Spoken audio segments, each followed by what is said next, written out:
Blood వచ్చినప్పుడు అది పెట్టుకోవడం, స్టాక్ పెట్టుకోవడం, అది ఇదే మనం వాడుకుంటాం అంతే తప్ప మనకి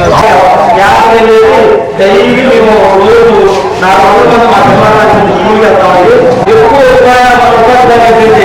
ఉపాధి పొలాలు పెట్టి చెరువులు చేపలు పడుతుంది జల పాటలు ఉన్నాయి చెరువులు ఉండేది దాడి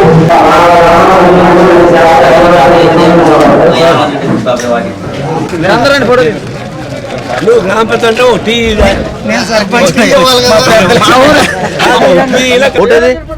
ఓట్లో తీసుకెళ్దాం లేట్ అయిపోతుంది. ఎందుకు లేట్ అవుతుంది? ఓటు ఎక్కడ ఉంది? ఎక్కడ ఉంది?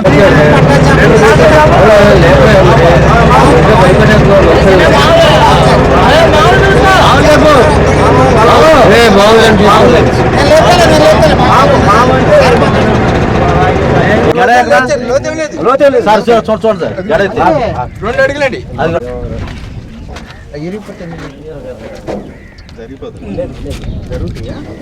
అది కూడా సార్ ఇలా ఉంటాయి సార్. దాంట్లో దీంట్లో చేపలు పడతాయి కదండి.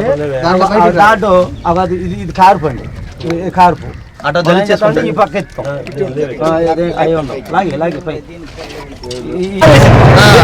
అది పూడిపడు ఆ పూడిపోయి మళ్ళీ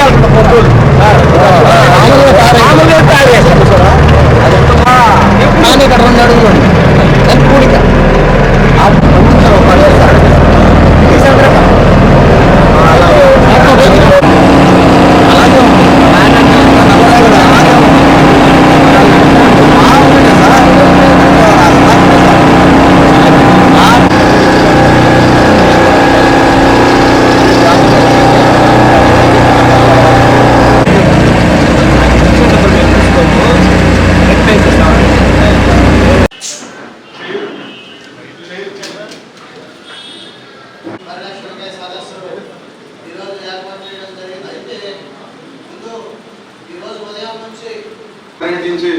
ఈ సదస్సుకి ఇచ్చేసి అక్కడ ఉన్నటువంటి సర్వ్ చేయడం జరిగింది. ఈ సదస్సును ప్రారంభించి నడిపించవలసిందిగా అధ్యక్షులు మనోకృష్ణ చేత. రెండవది గ్రాంటేషన్ పైన నిండిపోతాయి ఉత్తరాంధ్రకి స్టిల్ ప్రాక్టికల్ గా నారాయణ గారిని మీ అందరి తరఫున కోరుతా ఉన్నాను.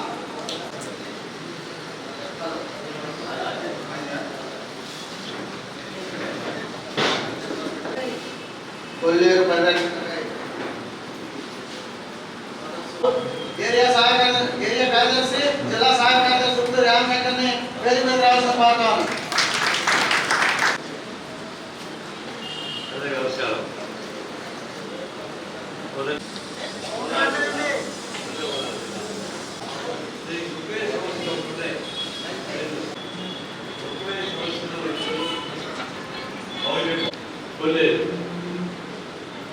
ఈ 2 సంవత్సరాలకి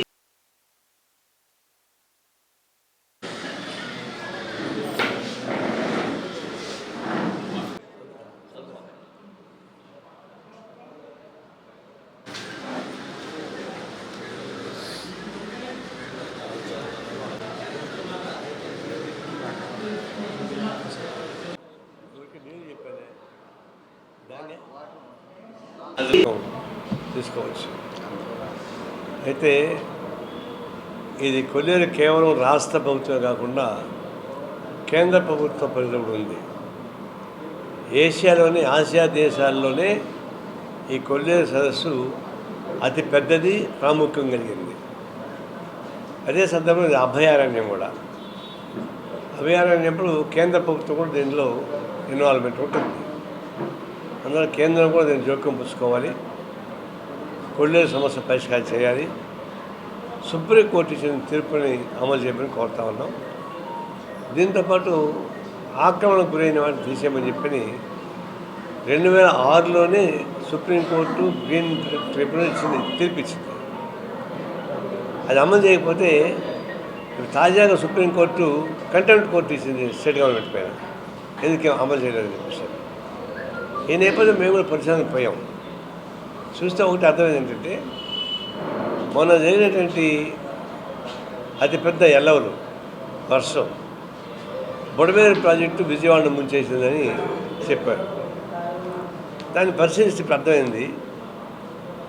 బుడవేరు ముఖద్వారం అక్కడి నుంచి ఉప్పుటేరు వరకు పూడిక మొత్తం తీసేసి ఆకలి మొత్తం తొలగిస్తే ఎంత పెద్ద వర్షం వచ్చినా బీభత్సం వచ్చినా ప్రజలకు నష్టం ఉండదు, వ్యవసాయ పంటకు నష్టం ఉండదు, అదే ఊర్ల పైన ఎల్లో రాదు.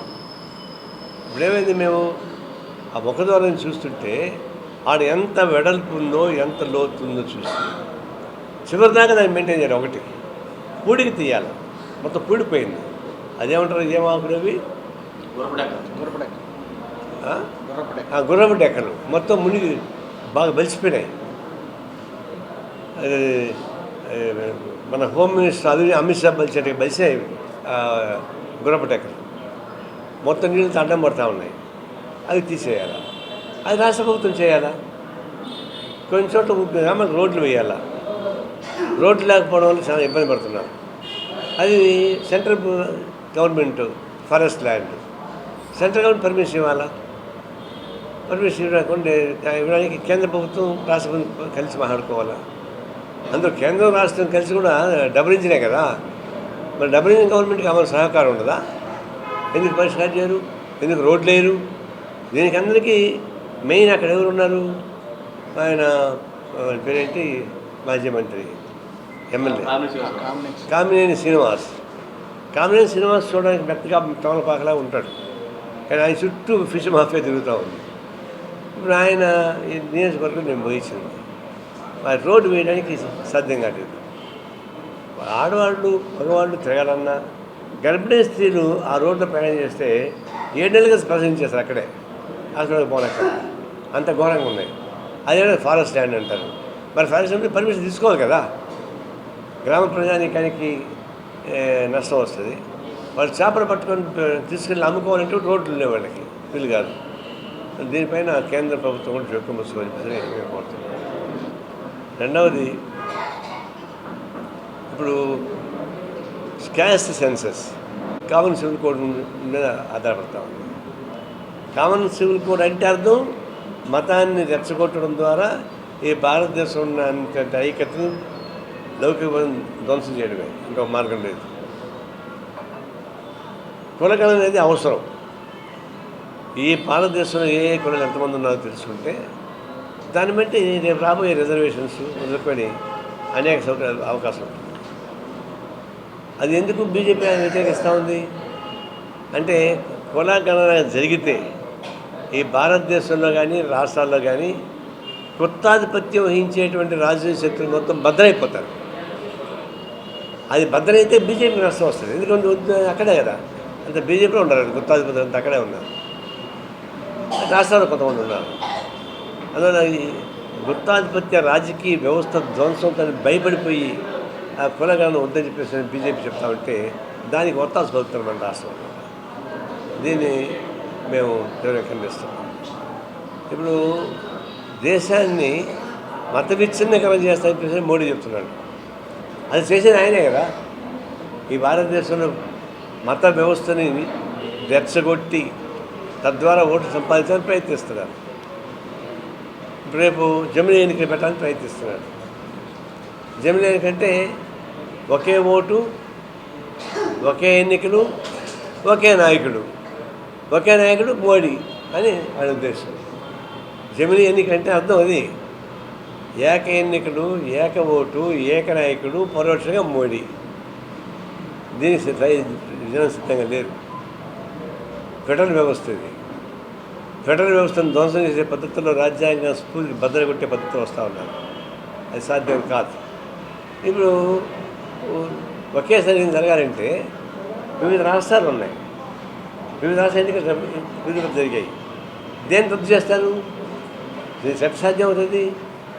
2/3 పార్లమెంట్ సభ్యులు మెజారిటీ ఉండాలా, 2/3 స్టేట్స్ ఒప్పుకోవాలా, అప్పుడు సాధ్యం కాదు కదా. ఇది కేవలం బుల్రోజ్ చేసి ఎట్టి పరిస్థితుల్లో ఏదో ఒక పద్ధతుల్లో జమినీకి పెట్టడం ద్వారా నేనే ఆధిపత్యం సాధించాలని చెప్పే ఉద్దేశంతో ప్రయత్నిస్తున్నారు. ఇది ఈ దేశ విచ్ఛిన్నానికి దారితీసిన ఇంకోటి కానే కాదు.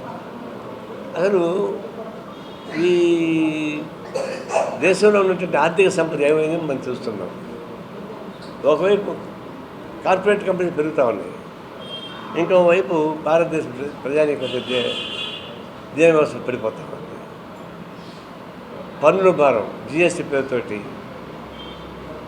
కనాగస్తంగా ఉన్నటువంటి అతి పేదవాళ్ళు కూడా వాడేట చెప్పులు 5% నుంచి 18% దాకా పెంచారు జిఎస్టీ. ఈ పోలవరం మాత్రం రాజీపడడానికి వీల్లేదు. చివరగా ఇప్పుడు విశాఖపట్నం సరే జగన్మోహన్ రెడ్డి గారు టూరిస్టు డిపార్ట్మెంట్ ద్వారా ఒక భవనం కట్టాడు రుషికొండ. విశాఖపట్నంలో రుషికొండ అంటే అది అందం. అట్లా రుషికొండ మొత్తం బోర్డు కొట్టేశాడు, ఆడ పెద్ద భవనం కట్టాడు. అప్పుడు నేను పోయి చూడడానికి ప్రయత్నిస్తే ఒప్పుకోలే, నేను కోర్టు పర్మిషన్ తీసుకుని పోయినా. అప్పుడు నాకేం చెప్పారు, ఇది కేవలం టూరిజం అని చెప్పారు. తర్వాత అర్థమైంది ఏంటంటే మళ్ళా ముఖ్యమంత్రి గెలిచిన తర్వాత జగన్మోహన్ రెడ్డి విశాఖపట్నం కేంద్రం పెట్టుకొని ఆయన సొంత ప్యాలెస్ లాగా ఉపయోగించుకొని ప్రయత్నించిన మాట వాస్తవం. అయిపోయింది, కట్టేశారు. తర్వాత ఆయన ఓడిపోయాడు. ఇప్పుడు చంద్రబాబు నాయుడు వచ్చాడు, దాన్ని ఏం చేయాలని తదేపదే చేస్తున్నారు. ఏం చేసేది ఏముంది? చంద్రబాబు నాయుడు ఎప్పుడో చెప్పాడు కదా, ఏయిజం లేదు టూరిజం అని చెప్పాడు. సోషలిజం లేదు, కమ్యూనిజం లేదు, క్యాపిటలిజం లేదు, టూరిజం అన్నాడు. ఆ టూరిజం పెట్టుకోండి, బ్రహ్మాండంగా టూరిజానికి ఆఫీస్ పెట్టుకోండి అని అని దాన్ని డిస్టర్బ్ చేయబాకండి. ఆ ఋషికొండ కట్టింది తప్పు, సరే కట్టేసి అయిపోయింది. ఇప్పుడైనా సరే ఆ భవనాన్ని టూరిజం ప్యాలెస్గా పెట్టండి. టూరిస్టులు బాగా వస్తారు, కొంచెం ఎక్కువ డబ్బులు పెట్టినా వచ్చే సిద్ధంగా ఉన్నారు. 5,000, 10,000, 15,000 పెట్టి వస్తారు. అందులో ఈ రాష్ట్ర ప్రభుత్వానికి నా సలహా ఏంటంటే అనవసరం తర్జన భర్జన చేసే బదులు అది టూరిజం డిపార్ట్మెంట్కి అప్పగించండి. తద్వారా రుషికొండ కట్టే భవనాన్ని సాధకం చేసుకోండి అని చెప్పేసి మనం కోరుతాం. ఇంకొకటి ఏంటంటే అసెంబ్లీ కానీ పార్లమెంట్కి ఎన్నికైన తర్వాత వాళ్ళు పార్లమెంట్కి అయినా పార్లమెంట్కి పోవాలా, అసెంబ్లీకి అయినా అసెంబ్లీకి పోవాలి. పార్లమెంటుకు అసెంబ్లీకి పోవడం నిరాకరించడం ఏంటి? జగన్మోహన్ రెడ్డి మేము అసెంబ్లీకి పోమంటాడు. మరి ఎందుకు పోటీ చేశారు? పోటీ ఎందుకు గెలిచారు? గెలిచిన ప్రధాని ఏం చెప్పారు మీరు? ఇప్పుడు పోనంటే ఎట్ట కుదురుతుంది?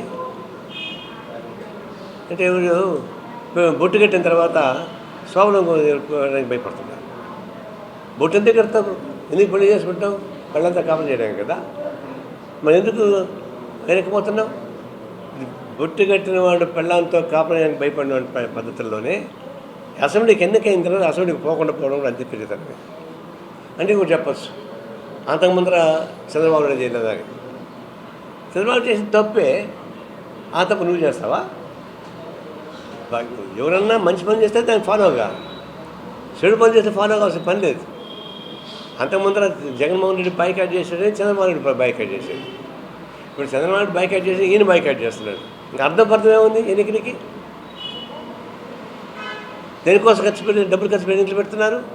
కాబట్టి ఎన్నికలు గెలిచిన తర్వాత అసెంబ్లీకి పోకపోవడం అనేది ప్రజాస్వామ్యాన్ని ఖూనీ చేయడమే, ఆడిన మాట తప్పడమే.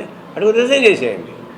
మీ 11 మంది కూడా అసెంబ్లీ ఎవరైతే అసెంబ్లీని బైకాట్ చేస్తారో, అంటే బాగా ఒకరోజు బైకాట్ అయితే పర్లే, 2 రోజులు బైకాట్ అయితే పర్లే, ఈ సెషన్ మొత్తం బైకాట్ చేస్తారంటే మీరు తక్షణం రాజీనామా చేసుకోండి, లేకపోతే మీరు శాసనసభకు హాజరుకండి, లేకపోతే ప్రజల దగ్గర ముద్దాయిగా ఉంటారని మాత్రం హెచ్చరిస్తాను.